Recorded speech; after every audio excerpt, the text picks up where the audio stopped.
అందరికీ నమస్కారం. మా యొక్క ఈ ఛానల్ ద్వారా న్యాయస్థలాల ద్వారా ఎన్నో వీడియోలు అందిస్తున్నాము. మీరు చూసిన తర్వాత లైక్ చేసి సబ్స్క్రైబ్ చేసి షేర్ చేయాలని కోరుకుంటున్నాను. నా పేరు D Ramareddy, advocate, ex president criminal court bar association, ex public prosecutor high court, state of Telangana.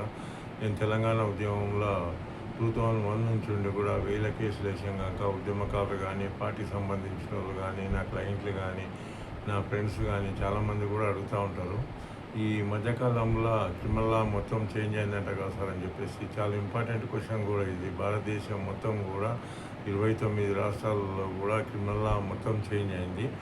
Central government ఏం చేసిందంటే 2023 మొత్తం రివ్యూ చేసిన తర్వాత అందుకోనికి ఇవన్నీ క్రిమినల్ లాలు ఏదైతే IPC, CrPC, Indian evidence act మొత్తం 3 కూడా పార్లమెంట్లో బిల్లు పాస్ అయిన తర్వాత రాష్ట్రపతి ఆమోదం పొందిన తర్వాత ఈ 3 యాక్ట్లు కూడా 2023లోనే వచ్చినాయి అన్నమాట. ఐపీసీ ప్లేస్లోనేమో బిఎన్ఎస్ అని, భారతీయ న్యాయ సంహిత అని, సిఆర్పిసి ప్లేస్లోనేమో భారతీయ నాగరిక సురక్ష సంహిత అని, ఈ ఇండియన్ ఎవిడెన్స్ యాక్ట్ ప్లేస్లోనేమో భారతీయ సాక్ష్య అధినియం అని, ఈ 3 యాక్ట్లు కూడా బిఎన్ఎస్, బిఎన్ఎస్ఎస్, బిఎస్సి 3 యాక్ట్లు కూడా వచ్చినాయి. ఇవన్నీ కూడా చాలా ఇంపార్టెంట్. భారతదేశం మొత్తం కూడా 29 రాష్ట్రాలలో కూడా ఈ 3 యాక్ట్లు రావడం వల్ల ఎందుకంటే ఎప్పటి నుంచో బ్రిటిష్ కాలం నాటి ఆ యాక్టులన్నీ కూడా చేంజ్ చేసి కఠినంగా శిక్షించాలని చెప్పేసి సెంట్రల్ గవర్నమెంట్ మొత్తం రివ్యూ చేసి పార్లమెంట్లో బిల్లు పాస్ అయిన తర్వాత రాష్ట్రపతికి పంపించేసి రాష్ట్రపతి ఆమోదం పొందిన తర్వాత యాక్ట్లు మట్టుకము 2023లోనే వచ్చినాయి. BNS act 2023, BNSS act 2023, BSCA act 2023 అనమాట. ఈ 3 యాక్ట్లు కూడా క్రిమినల్లో మూల స్తంభాలు. ఇది భారతదేశం మొత్తం కూడా చేంజ్ అయినాయి అనమాట. ఈ యాక్ట్లు అన్ని 2023లో వచ్చిన తర్వాత ఈ అమలైకం మటుకు July 1, 2024 నుంచి అమలవుతూ ఉన్నాయి. భారతదేశం మొత్తం కూడా ఇంతకుముందు ఉన్న పాత యాక్టులన్నీ కూడా రద్దు చేసి July 1, 2023 నుంచి కూడా 24 నుంచి కూడా ఈ అమలు అవుతూ ఉన్నాయి. యాక్ట్లు వచ్చుకోమట్టుకు 2023లో వచ్చినాయి. అందుకని ఈ యాక్ట్లు వచ్చిన తర్వాత ఈ సెక్షన్లు అన్నీ కూడా కొన్ని రివ్యూ అయ్యి కొన్ని తగ్గించి కొన్ని ఏమో క్లబ్ చేసి ఇవన్నీ యాక్ట్లు కూడా వచ్చినాయి అన్నమాట. 2024 July 1 నుంచి కూడా భారతదేశం మొత్తం కూడా ఏమైనా అఫెన్సెస్ అయితే కూడా పోలీసు వాళ్ళు దాని కిందనే బిఎన్ఎస్ కింద బుక్ చేస్తున్నమాట. ఐపీసీ లేదు కనుక ఇంతకుముందు ఇండియన్ పెనల్ కోడ్ అనేది ఉండేది. ఆ ఇండియన్ పెనల్ కోడ్ ప్లేస్లో ఇప్పుడు బిఎన్ఎస్ అని వచ్చింది, భారతీయ న్యాయ సంహిత. ఈ న్యాయ సంహిత అనేది ఐపీసీ ఇంతకుముందు 1860 చట్టం. ఇది బ్రిటిష్ కాలం నుంచి ఉన్నటువంటి చట్టము రద్దవడం వల్ల ఇందులో ఇంతకుముందు 511 సెక్షన్స్ ఉంటుండే. 511 సెక్షన్స్ ఉన్న తర్వాత ఈ బిఎన్ఎస్లో మటుకము 358 వచ్చినాయి అన్నమాట. ఆ 358 అనేది కఠినంగా శిక్షించాలని చెప్పేసి మొత్తం కూడా కొన్ని సెక్షన్లు రద్దు చేసి కొన్ని సెక్షన్లన్నీ కూడా క్లబ్ చేసి ఈ యాక్ట్లన్నీ కూడా మొత్తం కూడా 2024 నుంచి July 1 నుంచి అమలు అవుతూ ఉన్నాయి అన్నమాట. అందుకని దీంట్లో ఉన్న సెక్షన్లన్నీ కూడా ఏవైతే 358 సెక్షన్స్ కింద ఉన్నావో ఆ 358 సెక్షన్స్ ఒక్కొక్క సెక్షన్ ఒకటి ఎందుకంటే నేరానికి సంబంధించింది కనుక ఆ నేరాలు చేసిన వాళ్ళని మొత్తం కూడా ఈ 358 కింద సెక్షన్లు ఏవైతే ఉంటావో దాని కింద నేరము ఒక్కొక్క సెక్షన్ నేరానికి సంబంధించిన కేసులు రిజిస్టర్ చేసి ఎఫ్ఐఆర్ చేస్తారనమాట. అందుకని ఇవన్నీ కూడా చాలా ఇంపార్టెంట్. 358లో ఏవైతే నేరాలు ఉంటావో మర్డర్ కేసులు కానీ, రేప్ కేసులు కానీ, చీటింగ్ కేసులు కానీ, ఫోర్జరీ కేసులు కానీ ఇవన్నీ కూడా ఇప్పుడు బిఎన్ఎస్ కిందనే వస్తాయన్నమాట. భారతీయ న్యాయ సంహిత కిందనే కేసులు రిజిస్టర్ చేస్తున్నారు. ఇంకోటి ఏంటంటే ప్రొసీజర్ బిఎన్ఎస్ కింద ఇంతకుముందు క్రిమినల్ ప్రొసీజర్ కూడా మనం ఫాలో అయ్యి అవుట్ టు గెట్ బెయిల్ అని కానీ, డిశ్చార్జ్ కానీ ఇవన్నీ కూడా చేసే పిటిషన్లన్నీ కూడా క్రిమినల్ సిఆర్పిసి కింద మనము పిటిషన్ ఫైల్ చేసి కోర్టులో వాదించేటోళ్ళము. ఇప్పుడు అన్ని సిఆర్పిసి రద్దయినాక బిఎన్ఎస్ఎస్ కింద వచ్చింది. బిఎన్ఎస్ఎస్ అనేది ఇంతకుముందు సిఆర్పిసి కింద 484 సెక్షన్స్ ఉన్నాయి. 1973 చట్టం ఇది. ఈ సెక్షన్లు వచ్చేసి ఇందులో కొన్ని సెక్షన్స్ పెరిగినాయి. బిఎన్ఎస్ఎస్ కింద 531 అయినాయి. 531 సెక్షన్లో ఒక్కొక్క సెక్షన్ ఒక నేరానికి సంబంధించి కనుక ఇవన్నీ కూడా చాలా ఇంపార్టెంట్. అందుకని భారతదేశం మొత్తం కూడా 531 కింద పోలీసు వాళ్ళు కానీ, అడ్వకేట్లు కానీ, జ్యుడిషియల్ ఆఫీసర్స్ కానీ వీళ్ళందరూ కూడా ఫాలో అవుతారనమాట.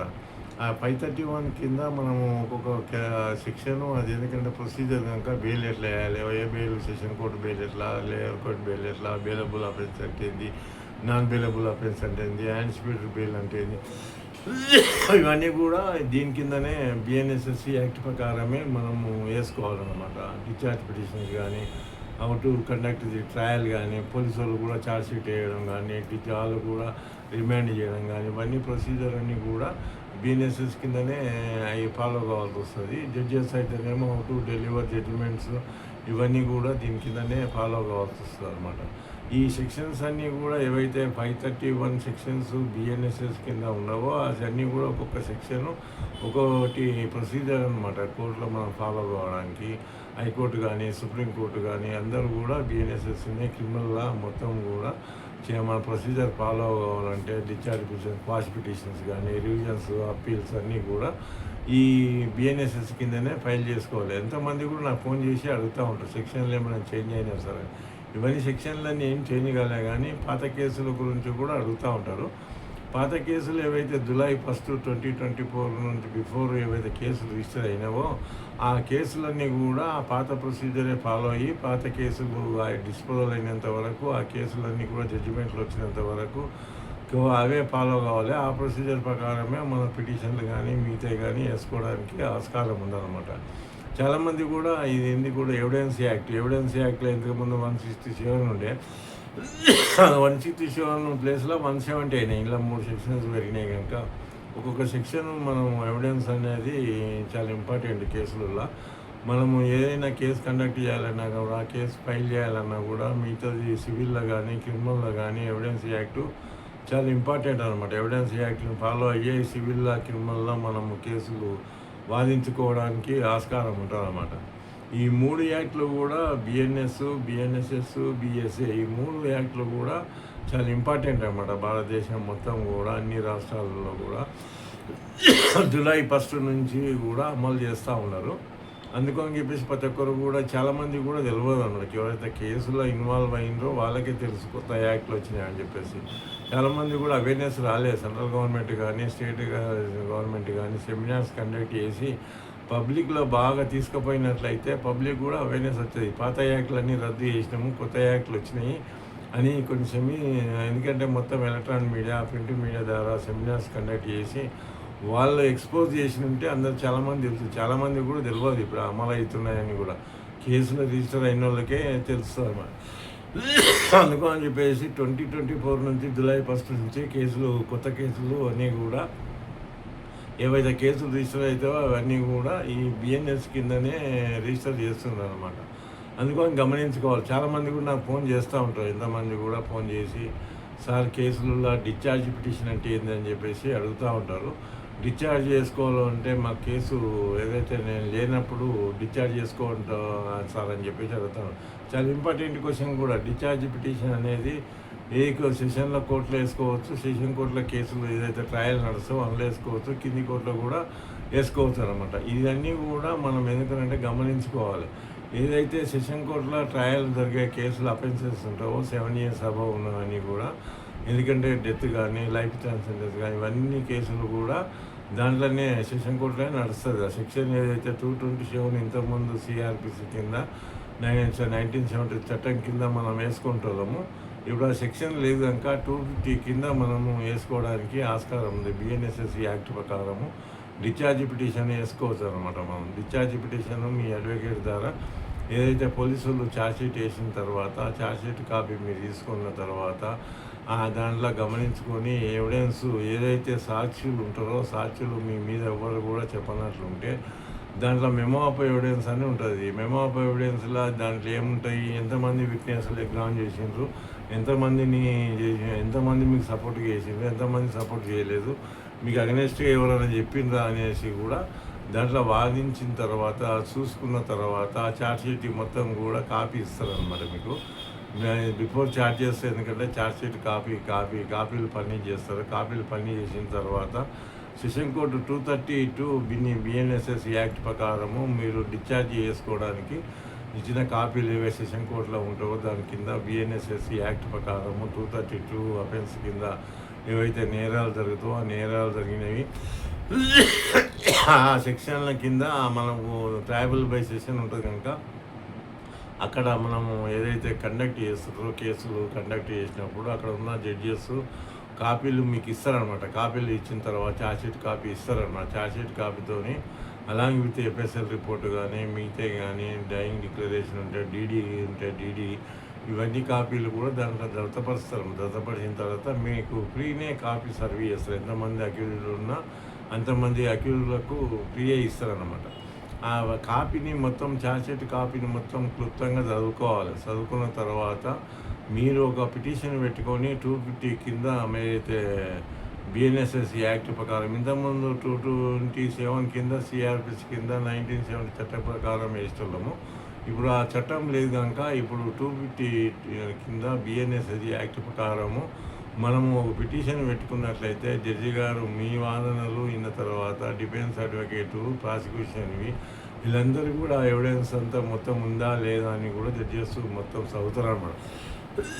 మేము పిటిషన్ పెట్టిన తర్వాత పీపీకి కాపీ సర్వ్ చేయమంటారు. ఆ కాపీ మీరు పీపీకి సర్వ్ చేయాలి. కన్సర్న్ పీపీ ఎవరైతే ఉంటారో పబ్లిక్ ప్రాసిక్యూటర్ అని ఉంటాడు. పోలీస్ తరఫున వాదించే అతన్ని పబ్లిక్ ప్రాసిక్యూటర్ అంటారు. ఇక్కడైతేనేమో సివిల్ అయితేనేమో గవర్నమెంట్ ప్లీడర్ ఉంటారు. గవర్నమెంట్ ప్లీడర్ అంటే జీపీ అక్కడ, ఇక్కడనేమో పీపీ అనమాట. ఇవన్నీ రెండు డిఫరెన్స్ చూసుకోవాలన్నమాట. పీపీ అంటే ఓన్లీ పబ్లిక్ ప్రాసిక్యూటర్. ఇవన్నీ క్రిమినల్ కేసులే వాదించేటోళ్ళను పబ్లిక్ ప్రాసిక్యూటర్ అంటారు అనమాట.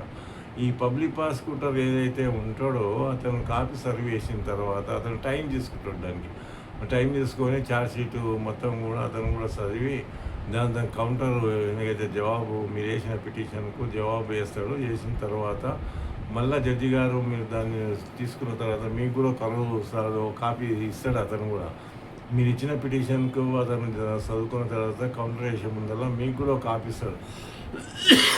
డిఫెన్స్ అడ్వకేట్ కూడా ఒక కాపీ ఇస్తాడు. ఆ కాపీ ఇచ్చిన తర్వాత ఆ కాపీని మొత్తం కూడా మీరు కౌంటర్ ఏం రాసిండో అతను కూడా మీరు మీ యొక్క వాదనలు అతని యొక్క పబ్లిక్ ప్రాసిక్యూటర్ యొక్క వాదనలు విన్న తర్వాత ఆ నేరానికి సంబంధించిన ఏదైతే అఫెన్సెస్ ఉంటావో మీతో కేసులు రిజిస్టర్ చేస్తారో పోలీసు వాళ్ళు ఛార్జ్షీట్ ఏ ప్రకారం వేసిండ్రు, ఏ అఫెన్స్లో వేసిండ్రు, ఎంతమంది నేరస్తులు ఉన్నారు అవన్నీ కూడా వాళ్ళు కూడా చూస్తారన్నమాట. చూసిన తర్వాత ఛార్జ్షీట్ కాపీ చేస్తారు కనుక మీరు చదువుకున్న ఛార్జ్షీట్ కాపీ వాళ్ళు చదువుకున్న ఛార్జ్షీట్ కాపీ మొత్తం కూడా జడ్జి గారి ముందర వాదనలు వినిపించాలన్నమాట. వినిపించిన తర్వాత మీ మీద నేరం ఎంతమంది విట్నెస్లు చెప్పిండ్రు, ఏ విట్నెస్లు చెప్పలేదు అవన్నీ కూడా చూస్తారనమాట. జడ్జెస్ చూసుకోవాలి, మీరు కూడా చూసుకోవాలన్నమాట.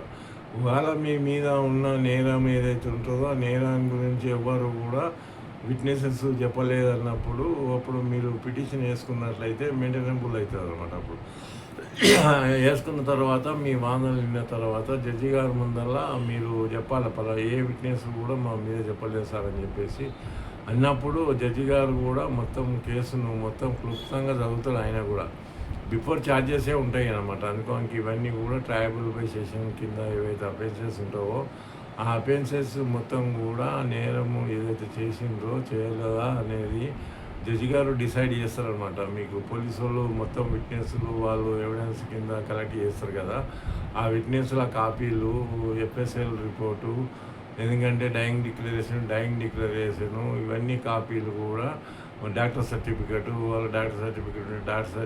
ఇవన్నీ కూడా మొత్తం కూడా ఈ ఛార్జ్షీట్కు దత్త చేసిన తర్వాత ఆ కాపీలను ఇస్తారు. దాన్నే మెమో ఆఫ్ ఎవిడెన్స్ అంటారు. సాక్ష్యాలు ఎంతమంది అయితే చేస్తారో ఎగ్జామ్ చేస్తారో ఆ ఎగ్జామ్ చేసిన దాన్నే అవన్నీ కూడా దత్త చేసినప్పుడు ఆ దత్త చేసిన ఏవైతే కాపీలు ఉంటావో సాక్షుల యొక్క విట్నెస్ స్టేట్మెంట్లు అవన్నీ కూడా మీరు క్లుప్తంగా చదువుకోవాలి. చదువుకున్న తర్వాతనే మీరు పిటిషన్ వేసుకోవాల్సి వస్తుంది. మీ అడ్వకేటు వేసుకున్న తర్వాత మీరు కాపీ అతనికి పీపీకి సర్వ్ చేసిన తర్వాత అతను ఎందుకంటే జవాబు వేసిన తర్వాత కేసు వాదనలు మొత్తం కూడా జడ్జి గారి ముందర వినిపించవలసి వస్తుంది. ఈ 250 కింద మీరు వేసుకున్నట్లయితే జడ్జి గారు దాన్ని మొత్తం చదివిన తర్వాత మీ మీద నేరము నిరూపణ కాలేదనుకున్నప్పుడు మిమ్మల్ని విడుదల చేయడానికి ఆస్కారం ఉంటుంది.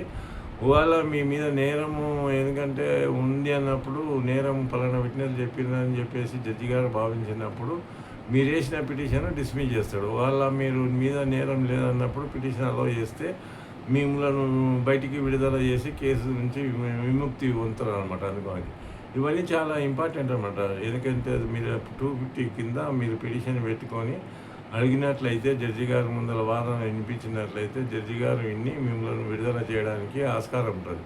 అందుకని ఇది చాలా ఇంపార్టెంట్. భారతదేశం మొత్తం కూడా 29 రాష్ట్రాలలో కూడా 250 కింద సెషన్ కోర్టులో ఏవైతే కేసులు నడుస్తావో దాని కింద మీరు విడుదల కావడానికి ఇవన్నీ సెక్షన్ ఉపయోగపడుతుంది. కాబట్టి ఇవన్నీ చూసి ఫాలో అవుతారని చెప్పి కోరుకుంటూ అందరికీ నా ధన్యవాదాలు.